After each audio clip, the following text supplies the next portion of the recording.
Okay, चलिए हम लोग टॉपिक करते हैं। आज थोड़ा टाइम चेंज करना पड़ा, किसी वजह से थोड़ा उठने में लेट हो गया। और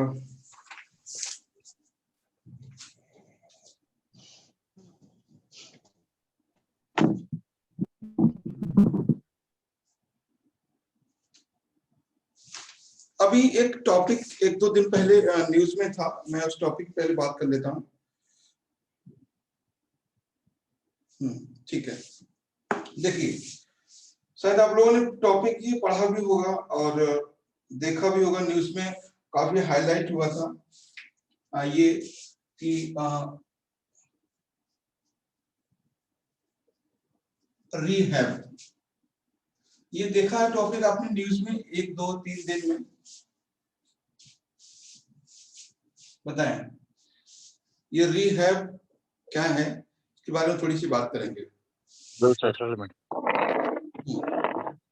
सेटलमेंट आवाज थोड़ा सा अपनी कम रखिए तो देखते हैं इसको बात करेंगे। ठीक है, तो देखिए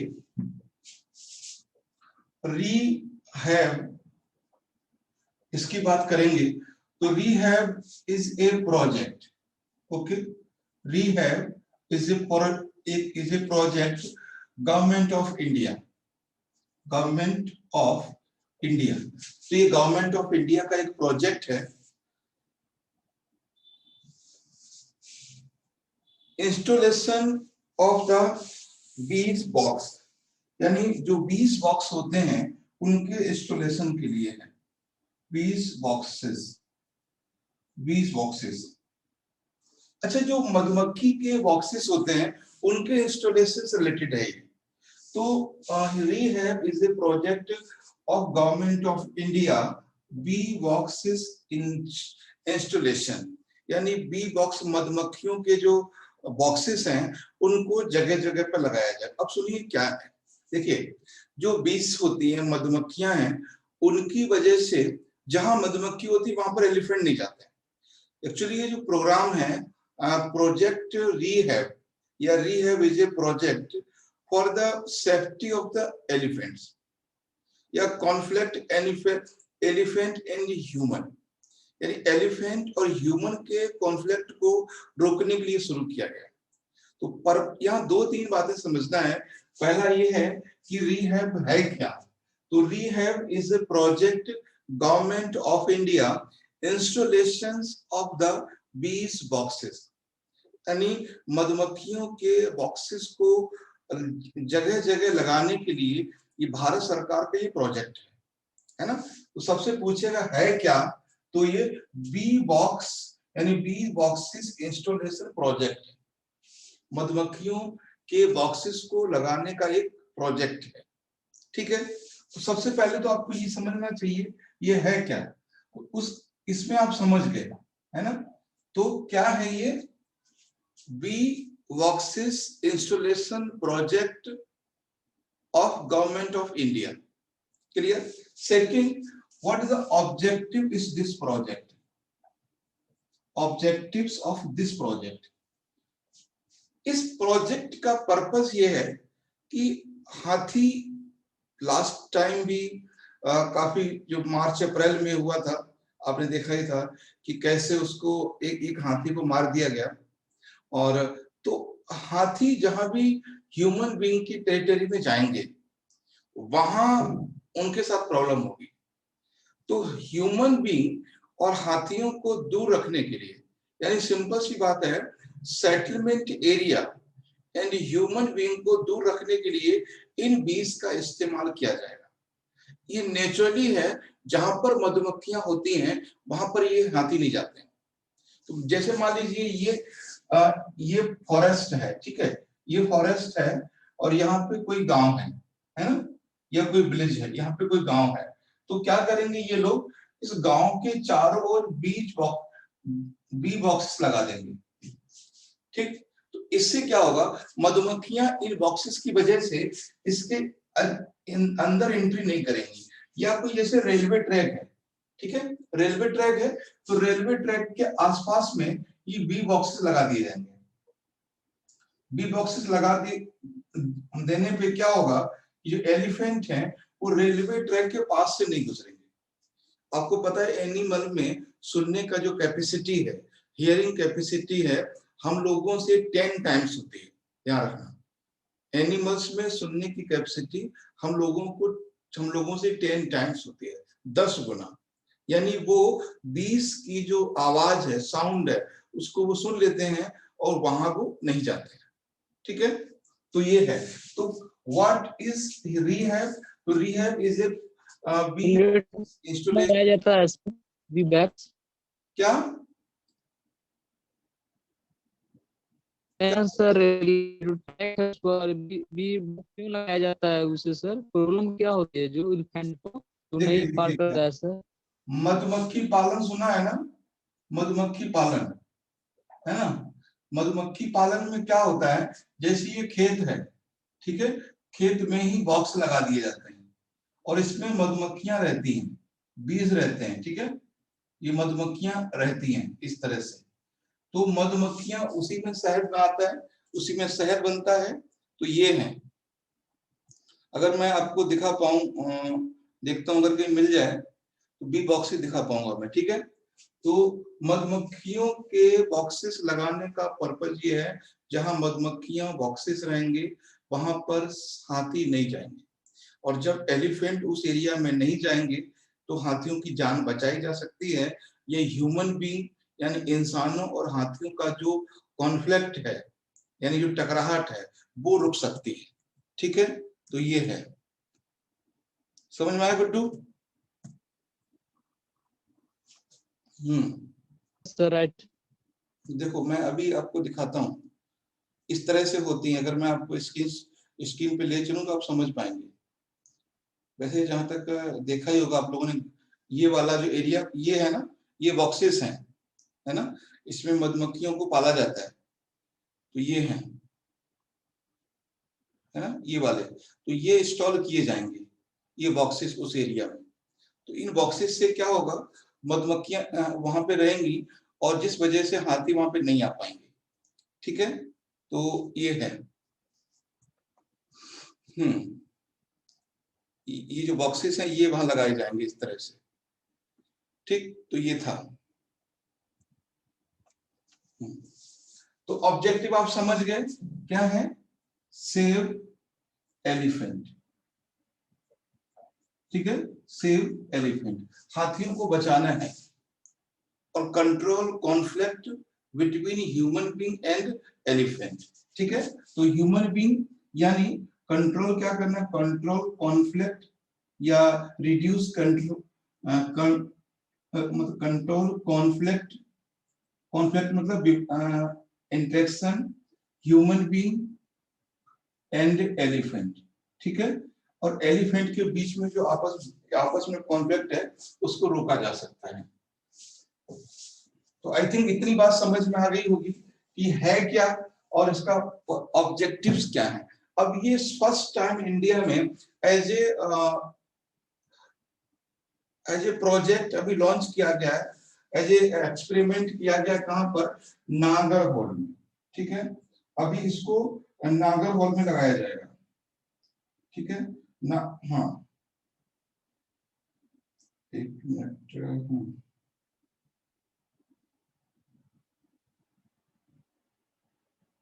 सर आपको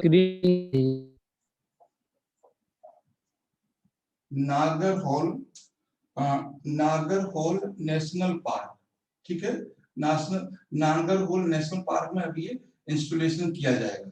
तो नागरहोल नेशनल पार्क कहाँ है वो भी समझ लीजिए। Nagarhole national park is in Karnataka.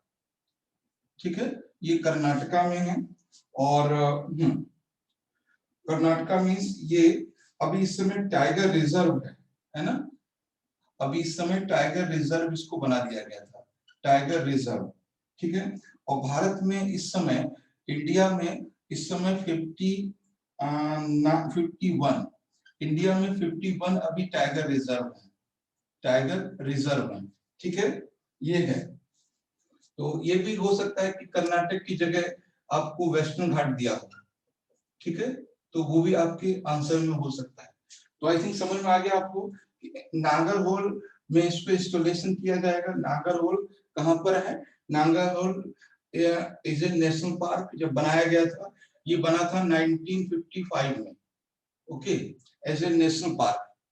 फिर इसको टाइगर रिजर्व बना दिया गया, ठीक है, टाइगर रिजर्व डिक्लेयर किया गया इसको 1999 में इसको टाइगर रिजर्व बना दिया। वैसे डेट कोई इंपॉर्टेंट नहीं है, बस इतना पता है कहाँ पर है, ठीक है। तो टाइगर नागरहोल नेशनल पार्क में बनाया गया, that is Karnataka. Now that is a tiger reserve in India, have the 51 tiger reserve, okay, tiger reserve. और दैट क्वेश्चन में भी related to the location in the western Ghat, तो वेस्टर्न घाट से भी ये लोकेट है। तो ये चीजें हैं। ये कुछ बातें थी जो आपको समझना है। अगर आपसे कभी पूछेगा कि देखो क्या होगा ना कि पॉइंट से पॉइंट निकल जाता है। सबसे पहले हमने देखा प्रोजेक्ट, पहले हमने देखा कि ये क्या था, रीहैब, ठीक है। सबसे पहले हमने ये देखा कि रीहैब, फिर हमने देखा रीहैब है क्या, तो रीहैब इज ए प्रोजेक्ट, है ना, प्रोजेक्ट है। किसका है? इंस्टॉलेशन ऑफ 20 बॉक्सेस, ठीक है, 20 बॉक्सेस के इंस्टॉलेशन से ये रिलेटेड है, ठीक। फिर हमने देखा, अच्छा ठीक है, ये कहां पर है? ये नागरहोल में है ना, नागरहोल। फिर देखा कि नागरहोल क्या है, तो Nagarhole is a present time tiger reserve, ठीक है, ये टाइगर रिजर्व है। और नागरहोल इज ए रिवर, ये भी याद रखना, नागरहोल क्या है? एक रिवर है, is a river in Karnataka. That river is tributary of Kabini, ठीक है, कार्बिनी ओरिजिन है वेस्टर्न घाट, ठीक है, वेस्टर्न घाट से इसका है। तो ये है पूरा।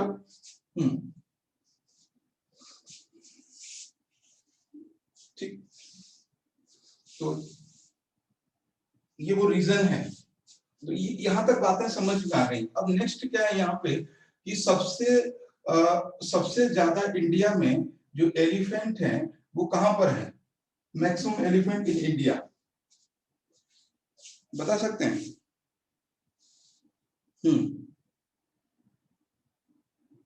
सबसे ज्यादा हाथी केरला में, ठीक है, उसके बाद असम में, फिर कर्नाटका में। तो इंडिया में सबसे ज्यादा elephant Kerala and Assam and Karnataka. एक बार चाहे तो इसको डेटा को चेक भी कर लेना आप लोग, 2 मिनट का टाइम लगेगा, अगर हो सकता है इधर हो तो, ठीक है। डेटा हमेशा देख लिया कीजिए क्योंकि चेंज भी होता है,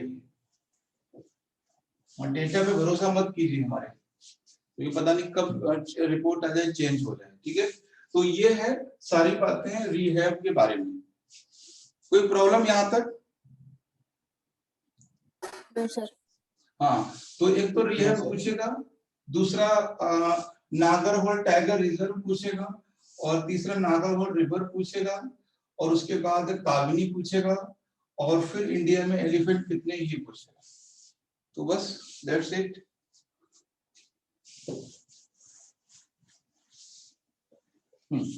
नेक्स्ट, हाँ एक और है इसमें कि जो काबरी, हाँ जो रीहैब प्रोग्राम है ये किसके अंडर में शुरू किया गया है? जो रीहैब प्रोग्राम है, बस एक पॉइंट और है इसमें, rehab project start in pilot project है 4 प्लेसेस पे, और ये क्या है? सब मिशन ऑफ KBIC, सब मिशन, समझ लीजिए, सब मिशन और KBICS, ये है। अच्छा, KBIC क्या है, बता सकते हैं? What is the KBIC?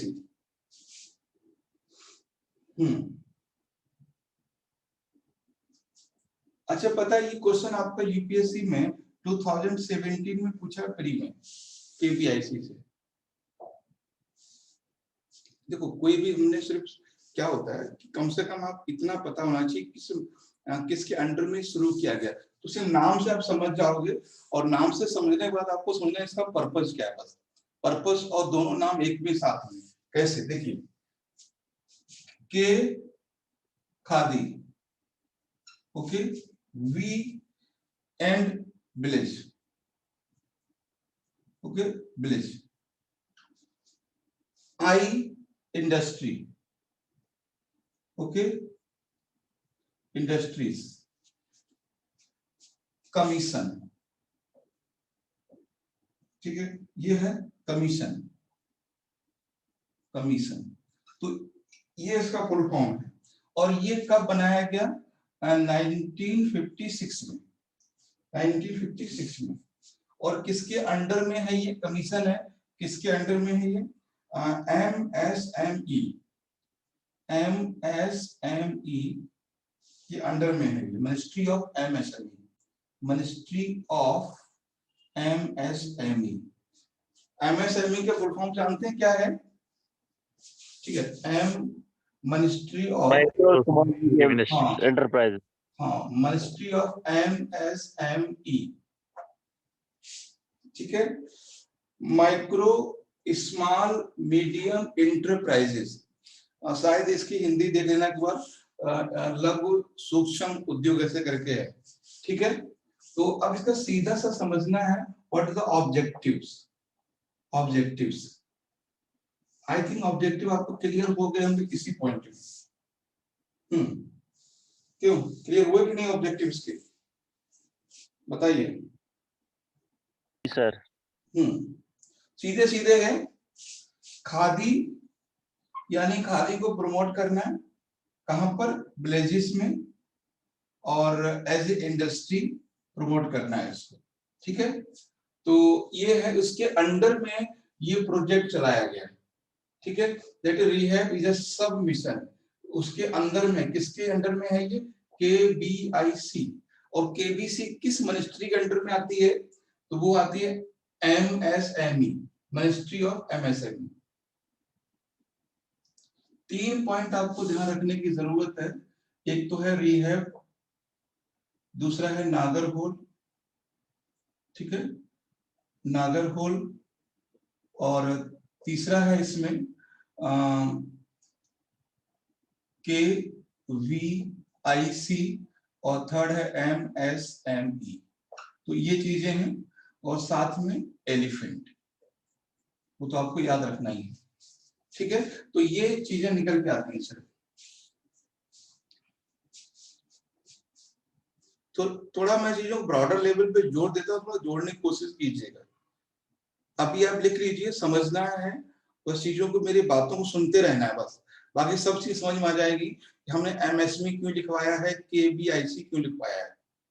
तो MSME मिनिस्ट्री है, उसके अंडर में KBIC एक मिशन है, जो खादी इंडस्ट्री को प्रमोट करने के लिए बनाया गया था, गांव देहात एरिया के लिए 1956 में।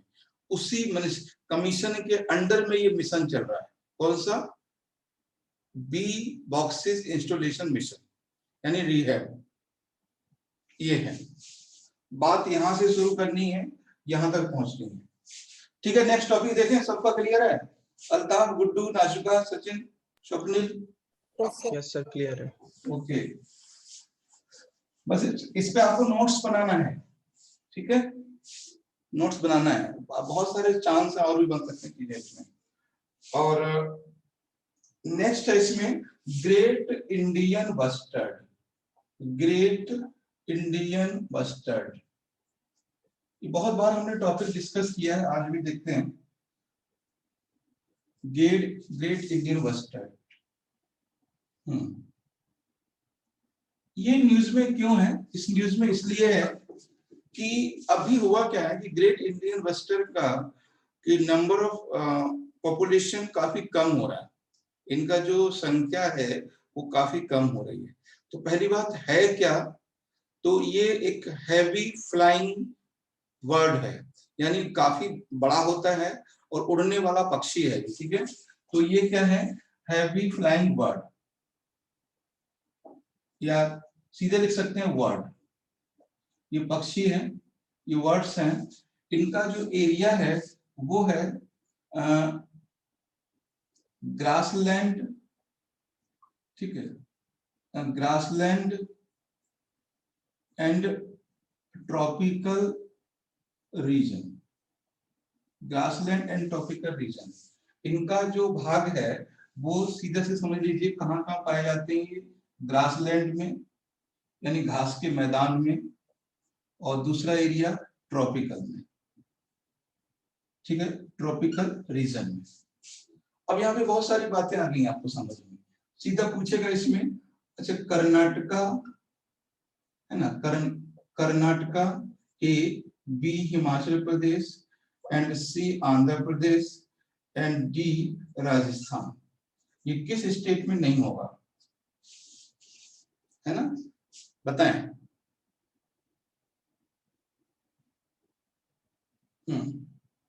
हिमाचल प्रदेश।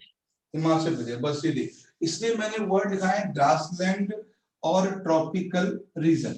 इससे आपको लोकेशन समझ में आ जाएगी, लोकेशन समझ में आ जाएगी, ठीक है।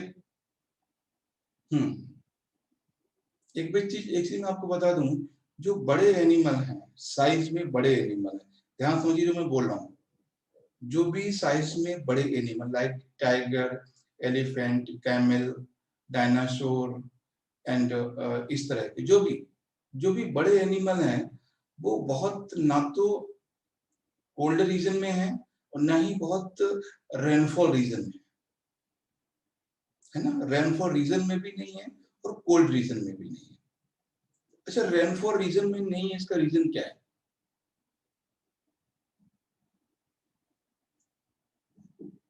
जहां बारिश होती है उस जगह पे नहीं है बड़े जानवर। आप देख लीजिए, डायनासोर ग्रासलैंड में है, कैमल डेजर्ट एंड ग्रासलैंड में है, एलिफेंट मोस्टली कम रेनफॉल वाले एरिया में है, ठीक है, और टाइगर मोस्टली ग्रासलैंड में है। तो इस तरह से एलिमिनेट करने में आपको आसानी हो जाएगी, है ना। तो क्या होता है, जो हैवी एनिमल है वो सरवाइव नहीं कर पाता है, ना तो कोल्ड रीजन में ना ही ज्यादा वेट रीजन में। जो सपोज कि कोई वेटलैंड एरिया है, वहां हाथी अगर फंस गया तो कैसे निकलेगा? बहुत सारे रीजन है उसके। एक तो जो भारी जानवर होते हैं उनकी रनिंग पावर बहुत कम होती है, उनकी जो भागने की कैपेसिटी बहुत कम होती है। तो एक तो अगर ऐसी जगह होंगे जहां दलदली भूमि होगी, वो भाग नहीं पाएंगे, फंस जाएंगे, मारे जाएंगे, ठीक है। तो इसलिए जो हैवी एनिमल है और जो हाई एल्टीट्यूड में तो हो ही नहीं सकते बड़े जानवर, ठीक है, वो साइंटिफिक रीजन है। तो ये इस तरह ध्यान रखना। अब ये न्यूज में क्यों है? न्यूज में इसलिए है कि जो राजस्थान का रीजन है, सुप्रीम कोर्ट ने ये ऑर्डर किया है कि जहां से ये गुजरती, जिस एरिया में रहते हैं लाइक बाड़मेर, जैसलमेर और बीकानेर, राजस्थान के जिस रीजन में, उस रीजन से इलेक्ट्रिक वायर को पास नहीं कराया जाएगा। अभी सुप्रीम कोर्ट ने ऑर्डर किया है, क्या किया है कि overhead power cable in natural habitat, ठीक है, बैन ओवरहेड, ठीक है, हाँ, overhead power cable in natural habitat, okay, natural habitat of Indian bustard, है ना, इंडियन बस्टर्ड है, उसके ऊपर से कोई भी पावर केबल को नहीं गुजारा जाएगा, ऐसा ऑर्डर दिया है सुप्रीम कोर्ट ने। किसको? स्टेट्स को, जिस राज्य को। उन्होंने कहा कि जहां पर इंडियन बस्टर्ड है वहां पर नहीं होगा। क्योंकि होता क्या है कि इनका साइज बड़ा होता है और ये उड़ नहीं पाते हैं। जब ये उड़ते हैं तो कभी कभी वायर में फंस जाते हैं और ये मर जाते हैं, ठीक है, इनका नंबर वैसे ही कम है, तो इस वजह से है। तो ये ऐसा सुप्रीम कोर्ट ने क्यों बोला है, ये तो आपको पता ही होगा, है ना। सुप्रीम कोर्ट ने क्यों बोला है।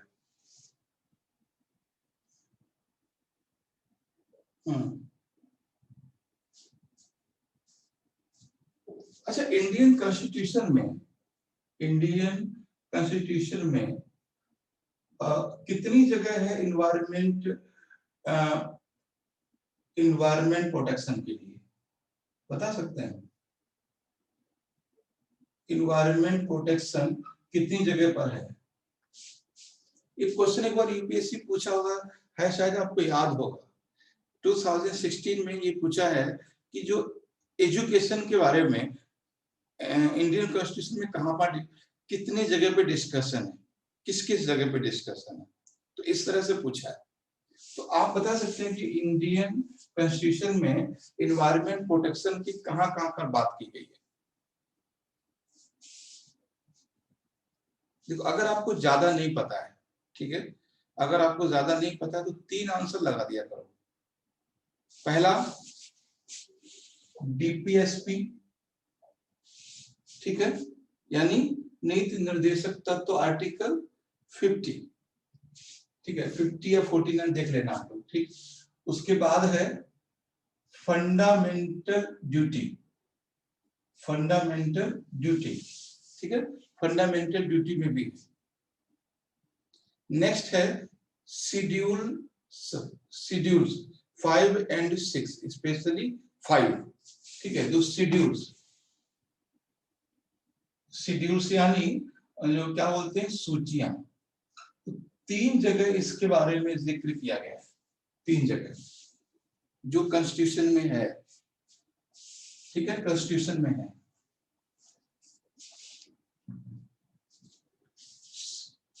नेक्स्ट है इसमें, अगर आपसे कभी पूछा जाए कॉन्स्टिट्यूशनल प्रोजेक्ट कौन जो कंजर्वेशन नहीं है, ठीक है। दूसरा होगा इसमें क्या नाम है, ग्रीन ट्रिब्यूनल, नहीं, एनजीटी, हाँ, NGT is not a constitutional, ठीक है, एनजीटी इज ए पार्लियामेंट्री। तो इस तरह से भी क्वेश्चन आपका बन सकता है।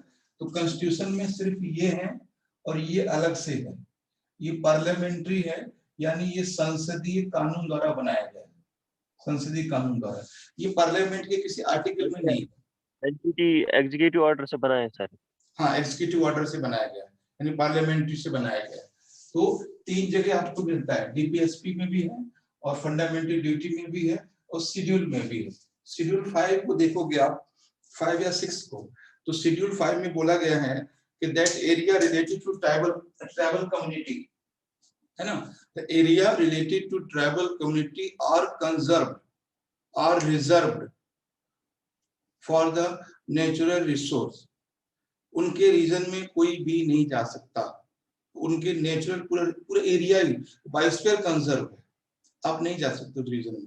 तो schedules, fundamental duties and DPSP, directive stated principle policy, तो ये है, ठीक। तो और इसमें क्या होगा,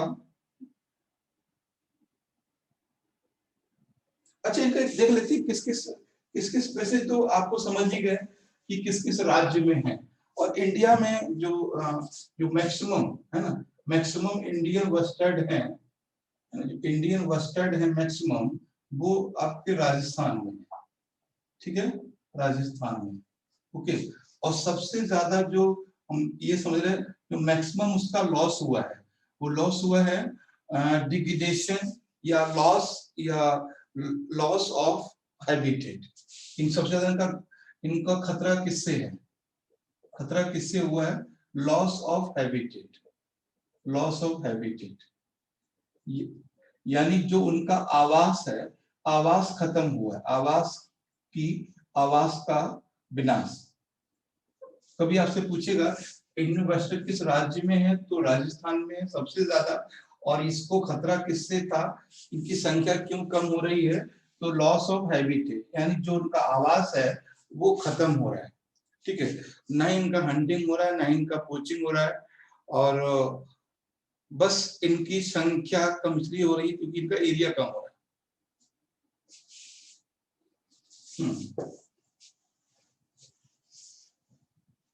ठीक, तो ये है आपका इंडियन मस्टर्ड। और ये एक चीज और है यहाँ पे, खैर आपको पता ही होगा, इंडियन मस्टर्ड रेड लिस्ट में शामिल है। ठीक है, इंडियन मस्टर्ड जो है वो रेड लिस्ट में शामिल है। और रेड लिस्ट कौन जारी करता है? IUCN।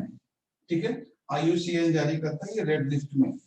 ये और ये क्रिटिकली इंडेंजर्ड है, ये क्रिटिकली इंडेंजर्ड है। ठीक है, और बाकी और भी इसमें बहुत सारे रीजन हो सकते हैं, जैसे लॉस ऑफ हैबिटेट, और ये भी हो सकता है इसमें माइनिंग, सारी चीजें वैसे आप तो उसी में जाएंगी। ठीक है, माइनिंग है एंड विंड टरबाइंस हैं, है ना, विंड टरबाइंस, विंड टरबाइंस हैं, विंड टरबाइंस, और कोलिशन ऑफ इलेक्ट्रिसिटी यानी पावर लाइंस हैं, पावर लाइंस है, उनकी वजह से है। तो ये सारे कारण हैं इसमें। तो क्या क्या है लॉस के कारण? Loss of habitat, mining, wind turbines and power lines. तो माइनिंग माने जानते हैं खनन है, ठीक है, और विंड टरबाइन का मतलब होता है पवन चक्की, पवन चक्की जो पवन चक्कियां हैं, और पावर लाइंस आप जानते ही हैं जो बिजली की लाइन है उनकी वजह से। तो ये चार कारण हैं लॉस इनके खत्म होने के, लेकिन सबसे बड़ा कारण ये है लॉस ऑफ हैबिटेट। ठीक है, अब इसको एक चीज समझ लेना बस केवल कि जो बस फाइनल बता रहे हैं आपको हम, Indian mustard is in news for the reason of the Supreme Court. That is a word, cable line की वजह से ये न्यूज में है। और ठीक है, सबसे ज्यादा नंबर ऑफ राजस्थान में है, इनको रेड डेटा लिस्ट में शामिल किया गया है। ठीक है, रेड डेटा लिस्ट में इनको शामिल किया गया है। और ये ग्रासलैंड और ट्रॉपिकल रीजन में है। ठीक है, grassland and tropical region. I think इससे आपका क्वेश्चन बन सकता है, इतने से बताएं। Final? Yes yes sir. Yes, sir. Okay,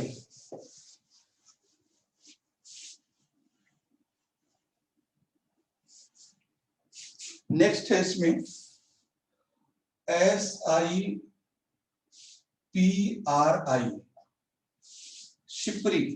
ये मैं लास्ट भी करवाया था आपको, शिपरी। बताएं।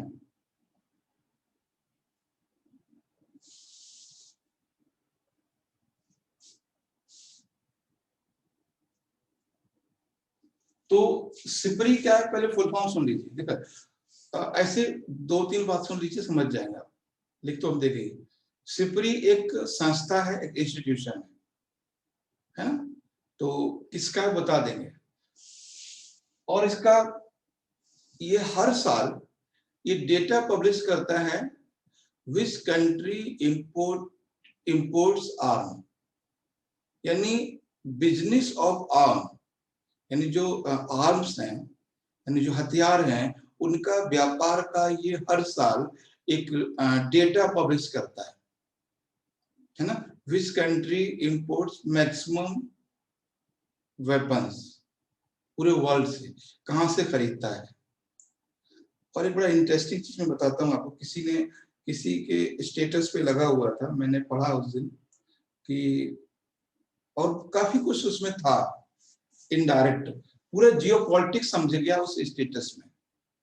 और समझ वही पाएगा जो समझता है चीज को। उसमें स्टेटस में लिखा हुआ था, एक मेरे फ्रेंड है जामिया में पढ़ाते हैं वो, आफ्ताब नाम है, जामिया यूनिवर्सिटी पढ़ाते हैं वो। तो वो स्टेटस लगाते हैं तो उनका काफी मीनिंगफुल होता है। जो जामिया तो अपने आप में क्वालिटी है, तो वहां पे है वो हिस्ट्री के टीचर है, प्रोफेसर। तो उन्होंने लगाया, लिखा कि USA fighting with COVID-19. USA fighting with COVID-19.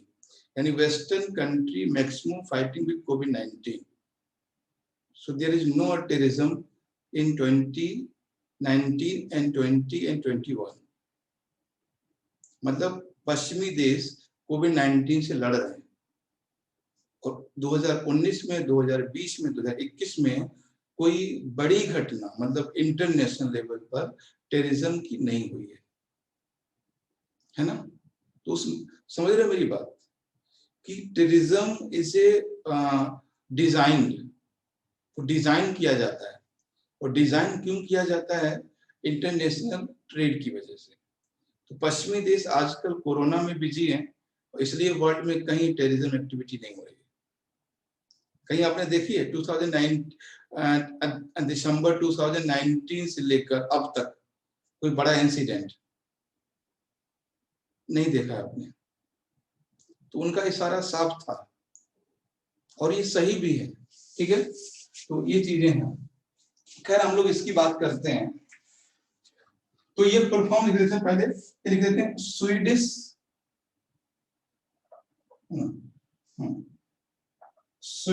Think tank Stockholm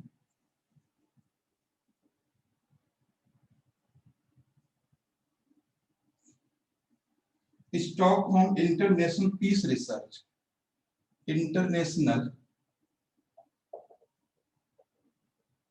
Peace Research.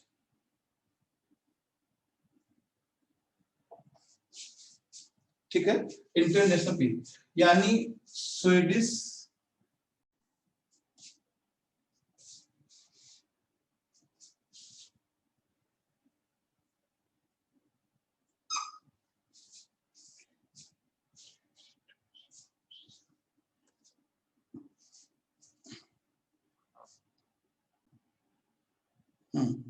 देखिए अब इसमें क्या है, Swedish think tank Stockholm international piece research, ये इंस्टीट्यूशन है, संस्था है। किसकी है ये? स्वीडिश की, ठीक है, स्विट्जरलैंड की। उसने एक रिपोर्ट जारी की है, ठीक है, एक रिपोर्ट जारी की है। तो कभी क्वेश्चन ये बन सकता है दिस रिपोर्ट रिलीज बाय, तो उस रिपोर्ट का नाम सुन लीजिए और हो सकता है उस रिलीज करने वाले का नाम पूछ ले उस इंस्टीट्यूशन का। तो ये है trend in international trends in है ना इंटरनेशनल आर्म्स ट्रांसफर रिपोर्ट, ठीक है। तो ये उन्होंने एक रिपोर्ट जारी की है। किसने? सिप्री है, Swedish think tank Stockholm international piece research, that is a international institute of Switzerland, Sweden, Sweden का है। और इसने रिपोर्ट जारी की है, trend in international arms transfer report. Objective this report, ठीक है, क्या है? To publish data arms importer country, to publish data arms importer country, यानी उन कंट्रीज का डेटा पब्लिश करना जो वर्ल्ड में ज्यादा से ज्यादा आर्म्स को इंपोर्ट कर रहे हैं, यानी आयात कर रहे हैं, ठीक है। तो इस रिपोर्ट में कहा गया है कि India is second largest arms importer, ठीक है, आर्म्स इंपोर्टर्स, ठीक है, लार्ज। यानी जो भारत है वो दूसरे स्थान पे। फर्स्ट कौन है बता सकते हैं? फर्स्ट कौन है sir? Saudi Arabia. Yes, Saudi Arabia. First is Saudi Arabia, ठीक है, ये बहुत इंपॉर्टेंट है। सऊदी अरेबिया फर्स्ट है। सऊदी अरेबिया फर्स्ट है।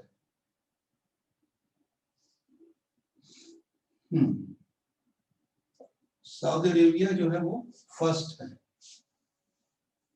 सबसे बड़ी बात है 33% इंपोर्ट डिक्रीज इन इंडिया। ठीक है, क्या है? Decrease in India, decrease in India.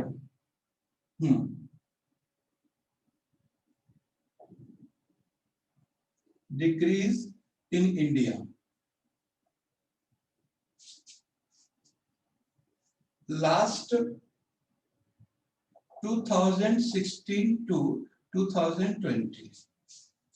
ये क्वेश्चन आपको 3 फैक्ट बन सकते हैं। ठीक है, 3 फैक्ट बन सकते हैं। और इंडिया है वो कहां से इंपोर्ट करता है वो बता देते हैं। इंपोर्ट कहां से करता है, सबसे ज्यादा कहां से करता है, सेकंड नंबर कहां पे है, और थर्ड कौन सा कंट्री है। ठीक है, भारत कहां से इंपोर्ट करता है? सबसे ज्यादा भारत इंपोर्ट करता है रशिया से। ओके, रशिया से लगभग 49%। ये डेटा जरूरी नहीं याद रहे तो ठीक है। सेकंड करता फ्रांस से, एंड थर्ड करता है इसमें इजराइल से, है ना। सेकंड है, थर्ड है इसमें इजराइल। तो ये है इजराइल। तो ये आप समझ में आ गया होगा कि क्या है मामला। ये जो सिपरी है दैट वाज एस्टेब्लिश्ड 1999 इन 1999 में, सॉरी 1996 में एस्टेब्लिश हुआ है। और ये बाकी आपको पता है स्टॉकहोम में हेडक्वार्टर है उसका। तो data analysis of arm importers, तो सिपरी 96 में एस्टेब्लिश हुआ और ये स्वीडन में है और इसका हेडक्वार्टर कहां पर है, Stockholm. Stockholm is the capital of Sweden. Okay, और अगर सिर्फ पूछेगा सिपरी के बारे में तो यही बताना है कि 1996 में बना और इसका किसने बनाया, स्वीडन ने। हेडक्वार्टर इसका स्टॉकहोम में है और इसका पर्पस क्या है, पर्पस ये ऑब्जेक्टिव क्या है, data analysis arms importer country. ठीक है, और हमें अभी पब्लिश किया है data, India is the second largest. Question यहाँ से बनेगा, है ना। India increase arms import in last 5 years. That will be answer in question sentence increase, but there is a decrease data कि 2016 से लेकर 2020 तक जो हमारे आर्म्स हैं उनको हमने 33% रिड्यूस कर दिया है। 33%। क्वेश्चन यहाँ से बनेगा। ठीक है, 2016 टू 2020 तक 33% हमारा कम हो गया है, हमने आर्म्स नहीं मंगाए। अब जो भी रीजन हो, ठीक है, अब लोग अलग तरीके से सोच सकते हैं कि हम लोग इन्वेस्टमेंट कम कर रहे हैं, ये भी सोच सकते हैं कि पता नहीं कब मरवा देंगे मोदी जी, तो मंगाना चाहिए। बंदूक तो घर में रहनी चाहिए ना लड़ने के लिए, ऐसे थोड़ी होता है कि आपने सब कुछ खत्म कर दिया। तो ये भी सोच हो सकती है लोगों की। एक सोच ये भी हो सकती है हम डेवलपमेंट पे ज्यादा फोकस कर रहे हैं, टेररिज्म एक्टिविटी पे या जो भी नॉन डिस्टर्बेंस एलिमेंट पे कम कर रहे हैं या डिस्टर्बेंस कम फोकस कर रहे हैं। ये भी पॉजिटिव थिंग हो सकती है, जो अलग अलग है। But first country is Saudi Arabia, India import Russia, France and Israel. Okay, अच्छा रशिया के बारे में बताओ 2-3 चीजें जो रशिया से मंगाई हैं। S500। Okay, F400, F500। Okay, and second अधिकांश अधिकार तो वहीं से होता है सर, रसिया से। नाम तो बताइएगा, 1-2 पूछ लिया तब क्या करें। कोई है सर मिग कोई और ब्रह्मोस। ब्रह्मोस, हाँ। एक और है S400, सुना होगा आपने। टैंक वहीं से आया सर, टैंक। हाँ, तो क्या हुआ ना कि वो ये देखो, हमें पता है कि आपको मालूम है, लेकिन सिस्टमेटिक मामला जब इंटरव्यू में यही पूछ लेगा कि बताओ अच्छा फ्रांस से क्या क्या आया, तो फ्रांस के नाम पूछ लेगा। यूएसए से क्या मंगा, इजराइल से, अच्छा इजराइल का नाम बताओ, 1-2 चीजें बताओ इजराइल की, 2 बता दो बस। ये सब आपको ध्यान रखना चाहिए, पेपर में आता है ना। इजराइल से चीजें टेक्नोलॉजी वाली ज्यादा आती है। ड्रोन। 140 जो 147 है वो इजराइल की ही है। 147 हमारे पुलिस वालों के पास रहती है, वो इजराइल की ही है। ठीक है, तो और भी बहुत सारी चीजें आज जाके कम से कम देखो क्या होता है ना कि जब आप इंटरव्यू में जाते हैं तो कुछ चीजें क्लियर जानना चाहता है, वो जानना चाहता है हवा में घूम रहे हो आप, कुछ आपको कुछ याद भी है, कहीं कंफ्यूज तो नहीं हो रहे, बहुत कंफ्यूज हो जाओगे आप। वहां उसने पूछ लिया हरकुलिस किस कंट्री का है, अब बोले यार सुना तो था सारा गौच पौच है, गौच पौच नहीं करना है, सीधे सीधे याद रखना है। S-400 कहाँ से आया, ब्रह्मोस कहाँ से आया, है ना, तेजस वो क्या नाम है ये रफाल कहाँ से आया, 144 कहाँ से आया, अवाक कहाँ से आया, हरकुलिस क्या है, ठीक है, तेजस कहाँ से आया बताएंगे? सर वो इंडिजिनस है। यस, वो इंडियन जीनियस है, यानी तेजस इंडियन है 100%। ठीक है, तेजस इंडियन है, तो ऐसे चीजें याद रखिएगा। घुमाने को दे सकता है वो। ठीक, तो ये था आपका, तो जो मेन आर्म्स है आते हैं वो याद रखिएगा डेटा को, कभी क्वेश्चन में बन सकता है, कम से कम एलिमिनेट करने में तो हेल्प करेगा ही आपकी।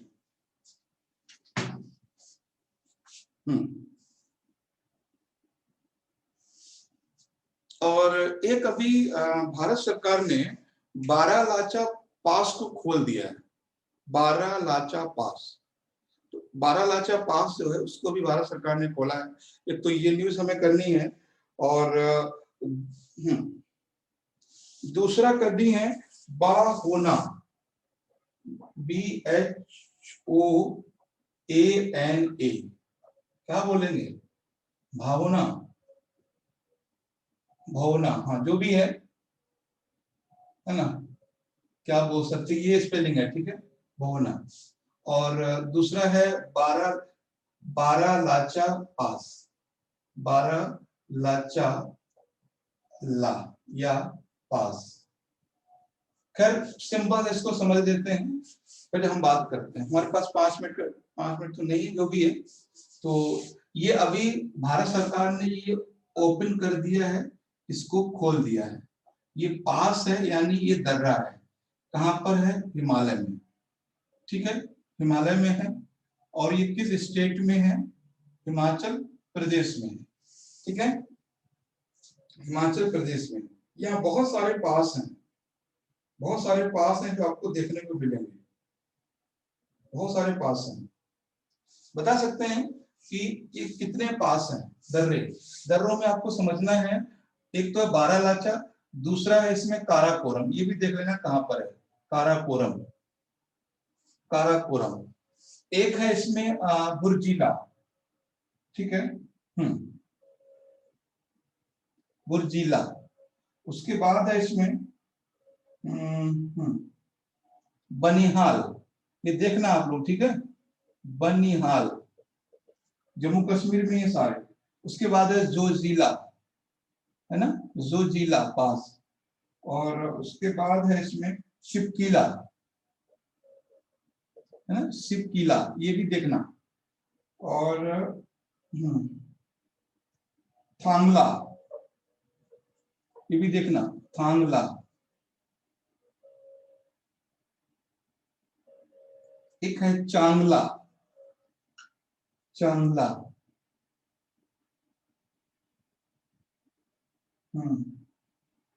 ठीक है, ये कम से कम आप लोग देख लेना।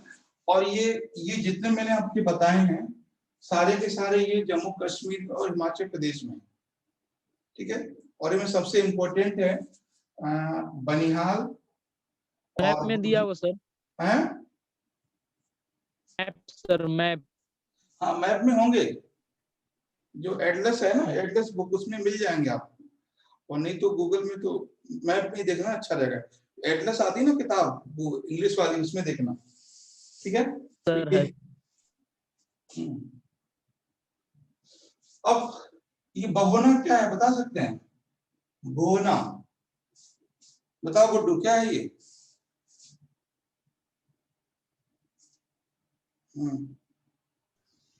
तुम्हें कुछ ही नहीं पता है अभी तो। सर ये असम का कुछ कल्चरल प्रोग्राम है शायद।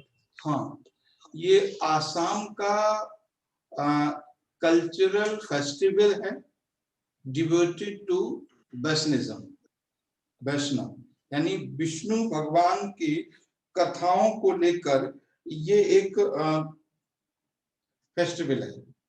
अभी ये न्यूज में था, पॉलिटिकल न्यूज है, लेकिन वो हमें उस पर नहीं समझना है, बस इतना समझना है क्या है, ठीक है। तो ये ड्रामेटिक एंटरटेनमेंट स्पिरिचुअल ड्रामा है, ठीक है। ये एक स्पिरिचुअल ड्रामा है, स्पिरिचुअलिज्म, ठीक है। तो एक तरह से ये ड्रामा है, ड्रामा यानी प्ले है। कहां पर है ये? आसाम रीजन में, है ना। और ये किससे रिलेटेड है? वैष्णव माइथोलॉजी से, ठीक है, वैष्णव माइथोलॉजी से। वैष्णव माइथोलॉजी से है। और इसको शुरू किया था शंकर देव ने। शंकर देव का नाम आपने हिस्ट्री में पढ़ा होगा, जब पढ़ा होगा तो स्टार्टेड द शंकर देव। और बाकी जो ये जो क्या होता है ना, जब आप विष्णु क्या है sir? Vishnu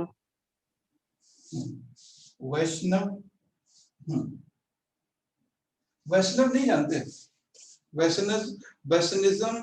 Vaishnav is a sect of Hindu.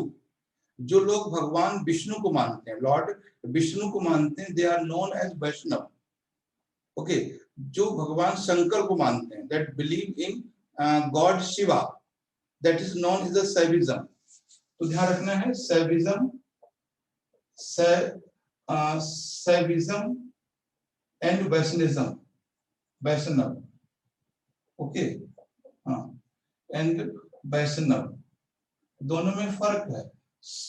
तो शैविज्म वो है, यानी शैव वो है जो शंकर जी को मानते हैं, और वैष्णव हिंदी में बोलते हैं इसको इस तरह से, वैष्णव वो है जो भगवान विष्णु को मानते हैं। तो ये है, that is a sect of Hindu religion. Okay, clear? Yes, Altaf.